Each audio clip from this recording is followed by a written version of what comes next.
nazali koyebisa basi mibali bao bazali kolanda ngai ete sagesse ezali eloko eleki or eleki argent eleki bomengo nyonso na se na mokili.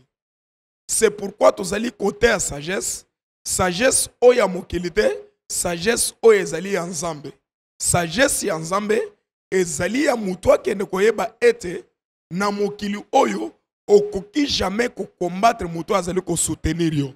Nzete epai kani mutu atelemi akoki kokata nzete wana te. Oza na leader na bino famille, sagesse ezali ete famille mobimba bosambelelaka leader akende liboso olia ko combattre leader, olia ko tonga leader, olia ya kolakela ye mabe, puisque esengo ya leader ezali esengo na bino nyonso. Il faut mutambusi azala sage, il faut ba chef bazala na mayele, il faut bilenge basi mibali bozala na mayele. Mwana mwaso aza na mayele akoyeba ete ndenge nazali boye, nazali lipamboli na libota na ngai, nakoki kosala de n'importe quoi te, puisque ngai lelo soki nazali te, libota na ngai ekokota na pasi. Mwana mobali ya mayele lolenge moko akoyeba ete soki ngai nazali te, libota na ngai ekokota na pasi.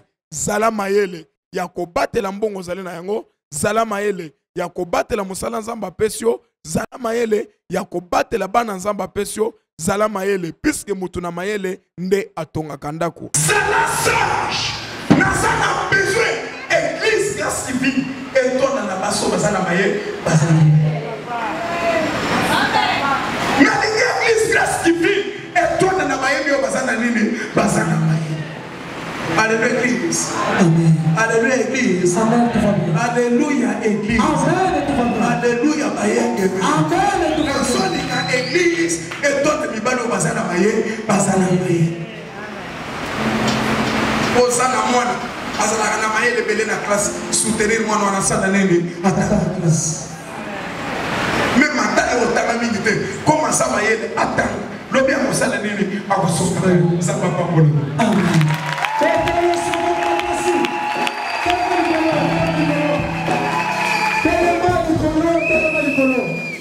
Bible nanga elobi ete mutu azangi sagesse asenga sagesse epai na nzambe.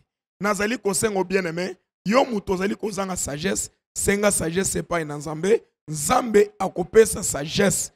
Okomona moya kokamba. Salomon asenga sagesse po akamba Israël, nzambe akendaki ko accorde. Na mosala nyonso ozali na yango, na likambo nyonso ozolinga kosala ya liboso, senga sagesse. Avec sagesse, okosala succès, avec sagesse, okosala quelqu'un important katina na batu. Okosala makambo ezali ya minene, puisque nzamba bengi yo po osala makambo ya minene, nzamba bengi yo te po kende kosala makambo ya mike. Nzambe apambola bino. C'est ça sagesse ma vie. Ata ba prophète ya minene wana. Tango azalaki kokende pa mokonzi, azalaki na manière ya koloba. Azali na manière ya koloba. Soki olobi na buzoba, okatani mutu neti ya Jean-Baptiste.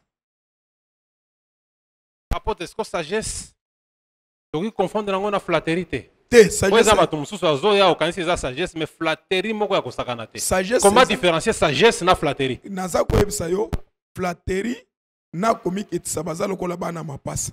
Poyeba bango, okoyeba bango kaka na ba maintenant na acte otazo poser. Maloba eza eloko mususu, acte eza eloko mususu. Songa biso. Oki banfi. Na sagesse okoyeba ete mutu aza sage, na maloba zoloba okotala lisusu na bizaleli azosala. Et ozala bon. Mutu sage otala ete mutu maloba zoloba aza koflatter ngati.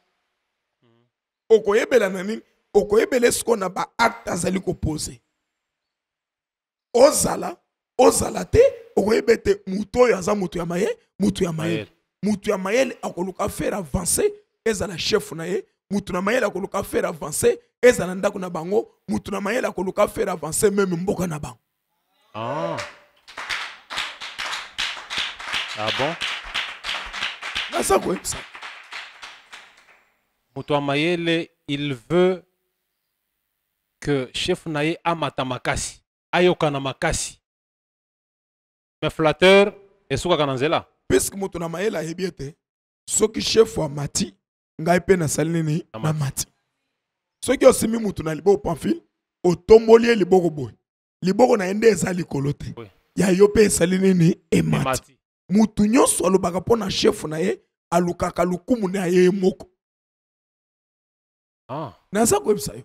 Bon, soki yo mutu par exemple oza na chef na yo, okritikaka chef na yo, ofundaka chef na yo, ozokanisa peut-être que soki bakolongola chef oyo, chef mosusu akoya wana akobomba yo, abombo te.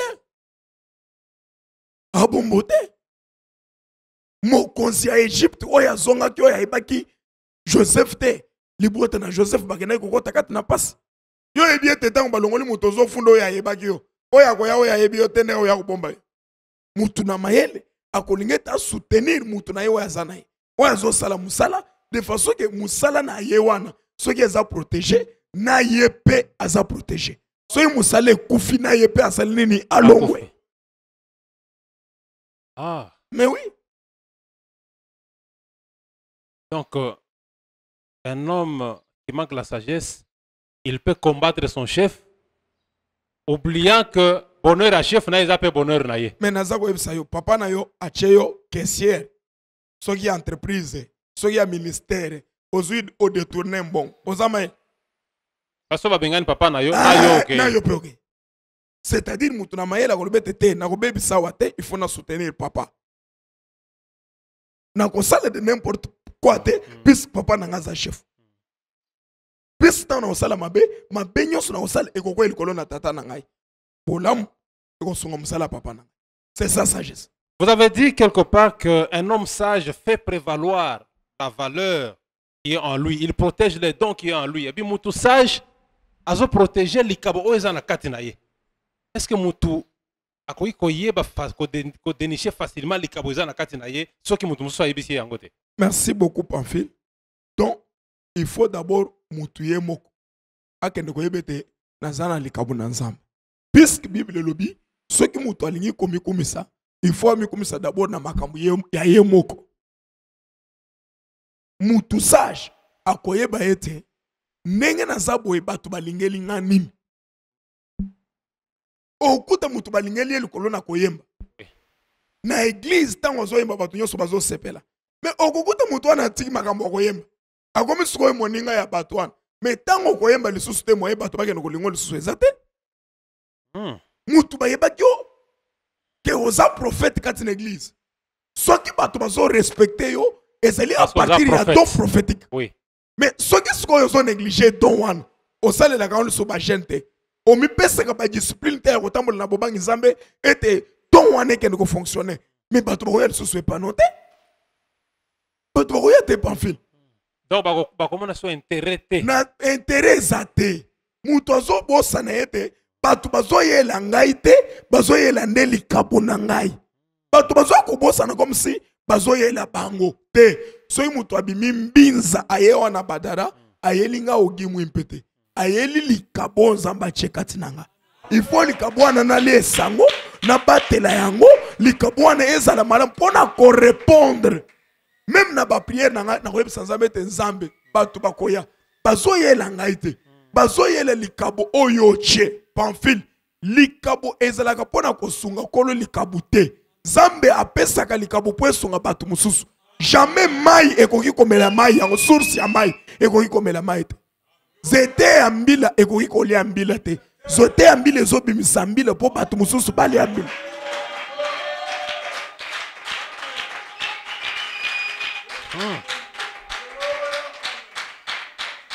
C'est très profond. C'est-à-dire que ça ne sert à rien, Moutoua s'enorgueillir. Moi, je suis prophète, je suis pasteur, je suis boyenaboye. Ça ne sert à rien. Okoiko s'enorgueillir, puisque les dons ne t'appartiennent pas et les dons, ce n'est pas pour toi. Les dons n'est pas pour toi. Bon, binonde bosakani nangai boye, on va voir. Boya boko tana monoko nanga na prophétiser bino. Naza koyebisa bino soki bato bazate oko prophétiser te. Pamphile bato balobeka kete bon, yo za prophète, OK merci. Attends mutu moko te toko mopembe na ye o prophétiser nani. O kufa nango na mutema. O prophétiser nani. Et de na valeur na yo si. Likabo eza likabo tango eza likati na service ya bato. Soki likabo eza na service ya bato te eza likabo te. Ah bon? Naza website. Mutu sage akoyebete eloko naza nango eza ya ngai te. Eloko naza nango eza ya bato. il faut na répondre. Oyebi, et ça passe Pamphile, comme on est peut-être, comment on a solo belangomi na ba prophète. Au moins nous peut-être alobi na likabuna ngayo na ko sungona yangote ka na ko nyama lisusu ki prophète note. Mais ça likabuna yete. Et ça y a été. Quand un prophète alobi ete likabuna ngayo na ko sungona na yangote, là ça devient eloko mususu. Dieu parle quand il veut, il fait grâce à celui qui veut faire grâce. C'est-à-dire que ceux qui ont une koloba, oloba, wane comme les eloko mususu. Là, Nzamba a la capacité de faire le même mire et communiquer, batunaye babiki, puisque Nzambe a se pelana liwa ya batu mabete. Donc, ils allaient pas na batu mususu. Mais au kokuta mutu a négligé donc. Otei mercredi, otei vendredi, batu azo changer, c'est bon. En tout cas, ça ne sert à rien de prêcher. Naza koye bisayo esili. Ya zagalsuna makambo alikabote. Ya komi comme avion ko kende ko voyager. A komi ko tala ba boutique, a kende ko vérifier ba train na baraye. C'est-à-dire comme bon. Et lobina lobikolo likabo, aso kende ko préparer mutu mususu na se. Musala na Nzambe yangwan. Tango yozo sala fier wan, ye na sa zo sala ba kalite. Source Nzambe si la kate. Te mutu sage akoyeba ete na dépôt na Nzambe ba remplacer bazaka. Crise za la kate. Te osali fier Nzambe a pembenize yo atie mutu mususu. Na lobi na dépôt na Nzambe ba pièce ya rechange ezangate. D'où chacun doit faire un effort pour que abattre la likabo na ye. Eloko ya munene yangwan.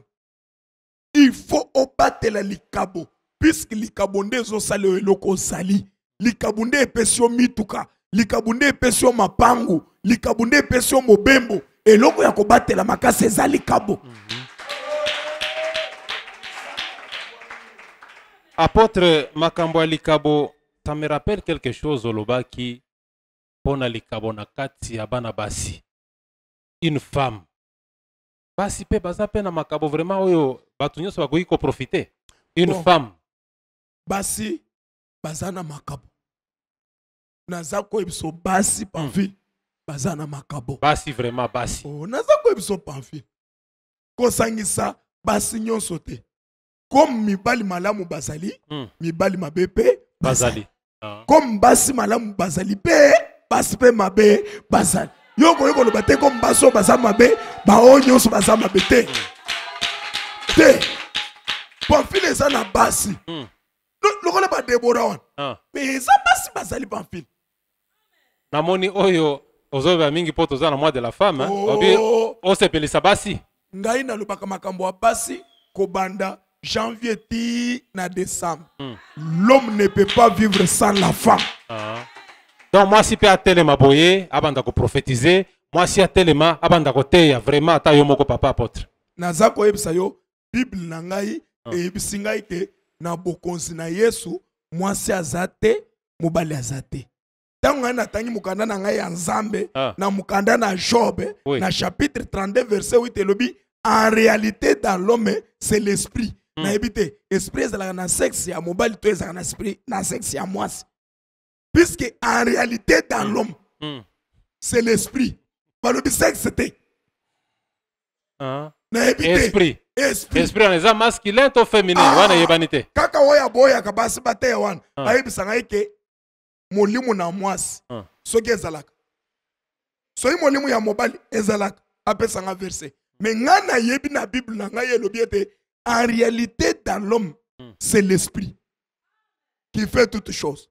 Et la Bible ajoute c'est poussé par le Saint-Esprit que les prophètes ont prophétisé de la part de l'Éternel. C'est-à-dire ceux qui moi ça tourne samina molimu sant akokipe ko loba makamu na Nzambe. Ah bon? Na ça comme ça. Wana basi basepeli makasi. Mais Bible zoloba pe que les femmes se taisent dans l'assemblée des saints. C'est-à-dire que Bible zo reconnaître que basi bakoki ko telema dans l'assemblée des saints ko fongola pe monoko koloba. Merci beaucoup Pamphile. Paul onde alobi makambo wana. Naza ko yebisa yo la parole de Dieu est interprétée par la parole. Bible est interprétée par sa parole. Kaka na Bible. Kaka na Bible. Science te. Science te. Bible par la Bible. Paul alobi ete mwasi akoki koloba te kati na nini kati na ecclésia. Oui. Mais tango zo kende na Ephésiens azali koloba nini alobi soki nalobi alobi musala oyo ya kobomba meza munene nalobi yango likolo ya Yesu na église mobali akolongwa akolinga mwasi na ye bango nyonso bakoma nzoto moko mwasi na mobali oyo nalobi wana ezali Yesu na église Yesu mobali église mwasi c'est-à-dire église ekoki kozwa autorité te liboso na Yesu. Ça c'est la sagesse. C'est pourquoi Pierre azolobete botira attention na makomi na ndeko na biso Paul na bisika na lettre na ye misusu akomi makambo ezali difficile oyo ba ignorant bazali ko tordre sens batuma la fermi batuma la fermi. C'est-à-dire que penser à Paul ezalaki na hauteur makasi. Naza koyebisa yo Paul azoloba makambo mususu o bato bakoki koyoka koyeba te. Kaka Paul wana na lobeli bato na Galatie ete na Yesu mwasi azate mobali azate. Tozali kati na ye na Yesu. Ede kaka Paul wana aza yebisa bato na Korinto ete eza ngai nde nazoloba Paul eza Yesu te. Akoloba pe lokola mutu. Lokola moyebi na mibeko akoki koloba. C'est-à-dire neti ngai boye na zamu luba na ye kozwa kutima na biso ya baluba na tshana makambo na zamu. Que moi c'est na chikuku na cuisine wana pamphile tika bloko wana donc papa bible komami na kana ngate pamphile una ndemba te yo monina ti bible komami na bagwamba na comprendre que jour babandaki kosala makambo na États-Unis makambo ya parité yo ozalaki naza koyebisa ozo soutenir parité makasi pamphile naza koyebisa yo mobali akoki kozala te soki mwasi aza te naza koyebisa yo apôtre na église grâce divine oya yo ezala na Kinshasa ezala na province ezala na en dehors de nos frontières basi bateyaka te mais j'ai comme l'impression que okomi ko préparer déjà milimo ya batu mitema ya batu pour que obanda ko tia batu basi na cher biso basi wana puisque ba se présenter te soki mwasi atondisami na molimo mosantu lokole bahana wana bakoteya naza koyebisa yo bible ezoloba ete ana alobaki mpe makambo na Yesu na batu nyonso bazalaki kozela délivrance mais na kati ya temple te libanda ya temple ezalaki na temple papa tanga bible papa s'il vous plaît tanga bible ezalaki na temple na temple papa tanga na Luc chapitre 2 verset 36 37 basi na mibali bazalaki nalobi basi na mibali bazwa koyoka ana tanga bible papa s'il vous plaît tozo tanga parce que nga nalingi makambo zoloba to vérifier yango na bible parce que eloko wana ekomi kopesa confusion makasi ozomona pamphile sagesse yango wana ozoboye mwasi na église mais oye kozwa kiti otie ye liboso na église pasteur mwasi aloba te mais mwasi na yo afandaka liboso na église aza nani mwasi no aza na altar azosani na azo accompagner pasteur na ministère na bakampagne bozoya na mwasi na yo c'est-à-dire baoyo bazali bikolopo ya basi ya yo mwasi nde oro ya mwasi c'est-à-dire bozotambola na ye c'est-à-dire azali liboso na église aza wana me azoteya te avandi azo accompagner mobali na ye azoteya te liboso bato aza nani aza nani liboso église totangi Luc chapitre 2 verset 36 il y avait aussi une prophétesse Anne fille de Phanuel de la tribu d'Azer. Elle était fort avancée en âge et elle avait vécu 7 ans avec son mari depuis sa virginité. Restée veuve et âgée de 84 ans, elle ne quittait pas le temple. Elle servait Dieu nuit et jour dans le jeûne et dans la prière. Étant survenue elle aussi à cette même heure, elle louait Dieu, elle parlait de Jésus à tous ceux qui attendaient la délivrance de Jérusalem. Azole pona Yesu bato bazozela la délivrance ya Jérusalem toboite moi c'est le baptême église mais kitunga ya makabu moi sino yazo acha na mutuka milambo atanga c'est-à-dire moi ça na droit mbongo azwa atanga bao bazotanga mbongo wana bazana na moi agirite azo dominer na mbongo tika biloko wana pamphile tika biloko wana des prophétesses naza koyebisa mwasi azaki oloba liboso ya mibali liboso ya basi en train de parler de Jésus. Bible lobi pona batu nyonso oui soki otangi na psaume balobi ete basi batamboli na sango malamu bazali lokola armée ya munene. Basi. Basi Pamphile basi. Basi va être faible. Les messagers de bonnes nouvelles. Dans leur faiblesse là. Quelle faiblesse? Pamphile. Tala ozoluka ba problème. Na kobota manzamba zobot sabatu. Mutu azalaka na respiration mulai eza mwasi. Est-ce que ça magasi? Moi ça peut tenir même 3 ans. Azwaka mobilité. Mais yo go sala ta 2 ans. C'est quoi yango wana nde pesa.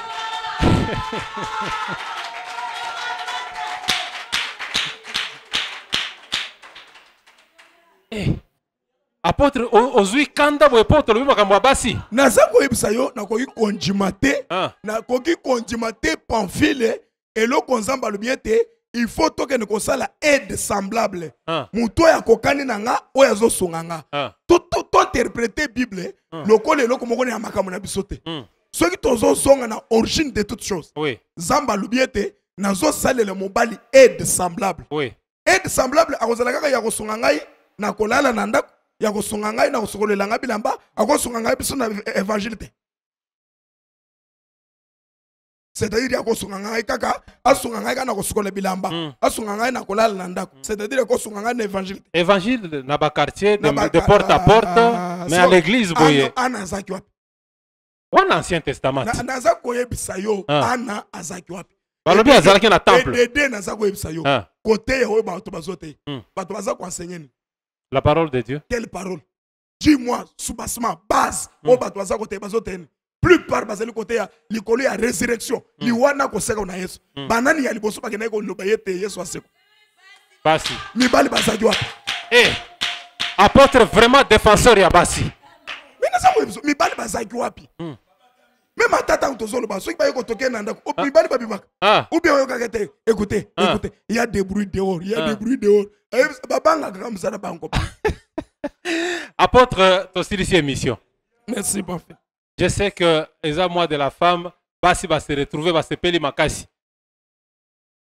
Yebisa bango message ya suka. Message na ngai ezali ete mwasi zala mayele. Mobali zala mayele.